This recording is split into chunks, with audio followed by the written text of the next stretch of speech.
Hey guys, my last guitar video actually got quite a few views, and it seemed that quite a few people liked it, so I'm actually going to continue that series, and today just show you the pieces and parts of an electric guitar. So hopefully in the future, if I mention a part that you have not heard of before, maybe this will help out a little bit and give you an understanding of what that actually does. Like for instance, last time I referenced the nut, and I will get to that in just a minute. So we're going to go ahead and just go over this really quickly, and I'm going to start from the top and work my way down. First and foremost, this part right here is called the head, or the headstock. Here are the tuners, and here are the tuners too. That's actually where the strings fit into the tuners. On the back side of the guitar, you can see the actual part of the tuners that actually have the gears on them and things like that. These are actually locking tuners. I'm not really going to go into that because not many, well, some guitars have them, some guitars don't, and but it's not a big deal one way or the other. Working our way down, here is the nut. This is what I was talking about. This is actually where the strings stop vibrating on the neck. This is actually where they sit. This is actually a different nut than you'll see on most guitars. This is a compensation nut. Had some problems with one of my strings not sounding quite right, and I got this specific nut put on, and it seemed to work really well. So again, this is the nut, just that white piece that's sitting right there, and again, the strings do not vibrate past that further up the head. They stop vibrating right there. And this part, I should show you the back first. This part right here, starting here and moving all the way down, is what's called the neck.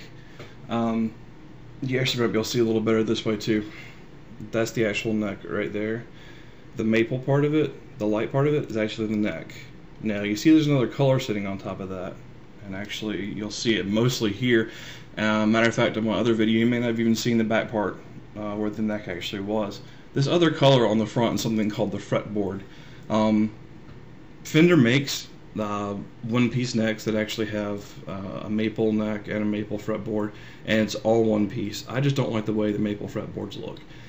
Nothing against those people who have them, it's just a personal preference. I like the way the rosewood looks over the maple, so I get rosewood fretboards every time. It makes some two-piece necks. I think it's worth it though. Next thing I want to show you guys is the frets. Now, they're just these little silver things that you see I'm putting my fingers over right now. Those actually stop the strings from vibrating behind that point. If I was to put my finger right here, that string stops vibrating beyond that fret. In other words, it stops vibrating right there versus if I left it open, it stops vibrating up here. That's what the frets actually do. Each of these little things you see, the dots you see here, are just fret markers. They don't do anything special to the guitar. It just lets the guitarist know where the frets are. There's one on the 3rd, the 5th, the 7th, the 9th, the 12th, and so on. Also, for the guitarist to make it easier on him while he's actually up playing rather than having to lean the guitar up every time he wants to see where he is, they make actual fret markers on the sides of the guitar too. Okay, moving down. This right here is called a strap button. It's where you actually put the strap on the top part of the guitar.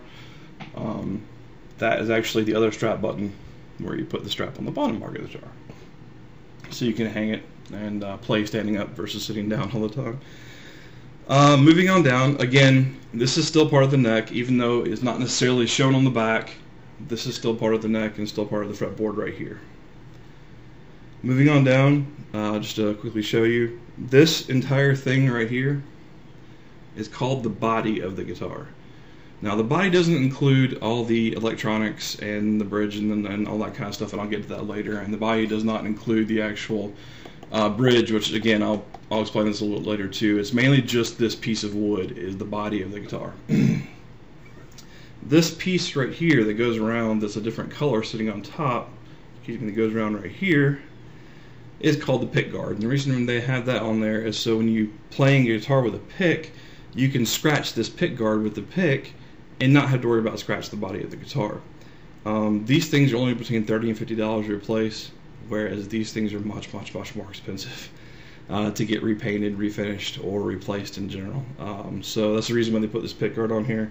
You can scratch this to death and put a new one on and look brand new the next day. So that's the reason why they have that. Each of these are called pickups.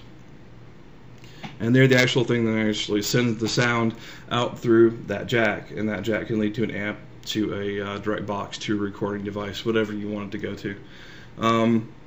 I'll go ahead and show you this first. This is what's called a pickup switch. It allows you to choose which pickup you're playing on. In that position right there, only that pickup's on, or only that pickup's actually sending out sound. In that position, these two are. In that position, only that one is. In that position, these two pickups are. And in that position, only this pickup is. These right here are your volume and tone knobs. What they're actually called in electronic terms are potentiometers, otherwise known as pots. People call them pots for short, and that's mainly what you're going to hear when people talk about those.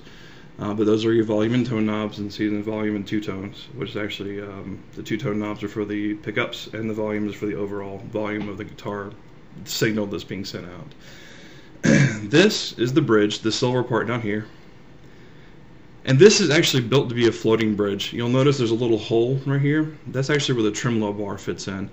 I don't like floating bridges. I don't like tremolo bars. I love this guitar, but I don't like a floating bridge because it's insanely difficult to tune and insanely difficult to keep in tune once you do it, especially if you start using the tremolo bar. I mean, I don't know. I don't like them, so I had the bridge blocked.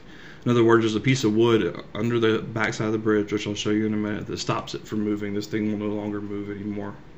The tremolo bar wouldn't work on it anymore. These particular things right here are called saddles, and they're called that because that's where the strings actually sit. That is actually where they start vibrating, or end vibrating if you want to call it that, on the bridge. So they vibrate from here to here.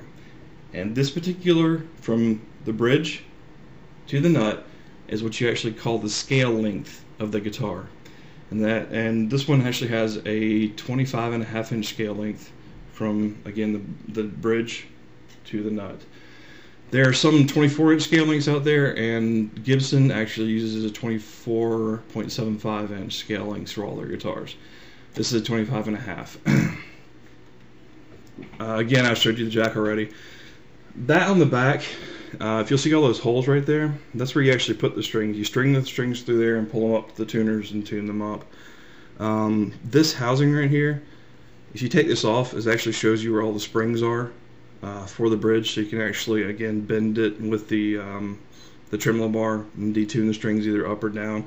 I'm sure you've seen that on videos, especially probably some older ones. I haven't actually seen many music videos recently where people use tremolo bars, but back in the, I'd say, 80s and early 90s, they were fairly popular. I'm trying to just do a quick overview to see if there's anything else I've forgotten. If you're wondering what that is, that's just the screws that hold the neck onto the body. They put a plate there so it doesn't actually hurt the wood of the guitar, only just puts pressure against the metal, and again, the screw straight into the neck, which is right here. The only other thing I can possibly think of at this moment right now that you guys might not know about is this piece right here, and this is nothing more than a C-clamp, and not many guitars have it. It's something called the fat finger, and you can see that written right here. It's upside down, I know, but you can see it written. But something called the fat finger. This particular thing, all it does is actually move the resonance point. Now, I was having something called a problem called sympathetic resonance.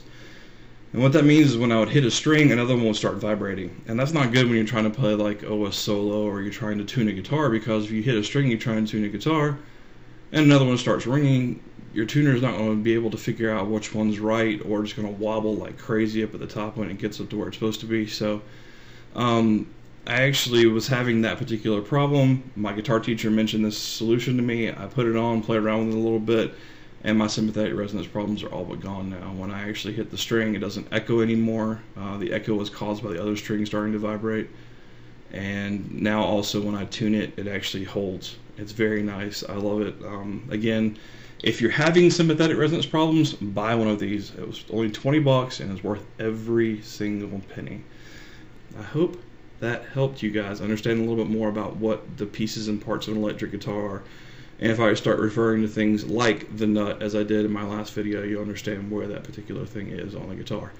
Well, I hope you all enjoyed it, and you all have a good day. Talk to you later. Bye.